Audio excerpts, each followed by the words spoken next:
There are many different voices or voice types that you have included in the Sleeping Beauty, as I'm sure in many of your compositions, which I believe you have many of. I do. But since this is more of the vocal is the voice is the prominent communicator, how do you choose, or how did you go about choosing which voice types you would use for particular characters?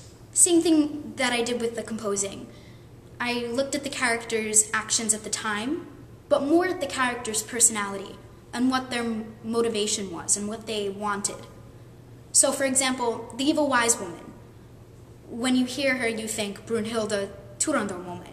That's just how she is. She's the big, haughty person that doesn't want to be made a fool of, and she wasn't invited, plus the fact that she's kind of mean. So, those two don't go well, and she gets angry, and it's something that needs to be expressed in a way that's not going to be, it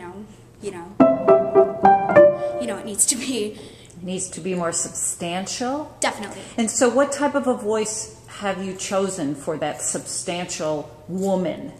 Dramatic soprano or dramatic mezzo with a stretch. I think that that's what she should be. When I see her, I hear that. And you've mentioned that you've written the part of the frog for a young boy, and that would be a treble voice? Yes. And obviously you are still a young boy and a treble voice yourself.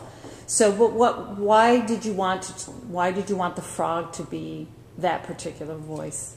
Well, I was trying to play the metaphor here, because the frog is kind of a small person. You don't expect, when people see frogs, sometimes if they have warts or something, they'll be like, ew, gross. But this frog has something really important to say, and he's an important person. And I thought that it would be very powerful if a small person, meaning a child, would say this big message. So it kind of plays that metaphor of seeing a frog, you don't see much, but what you hear is much more.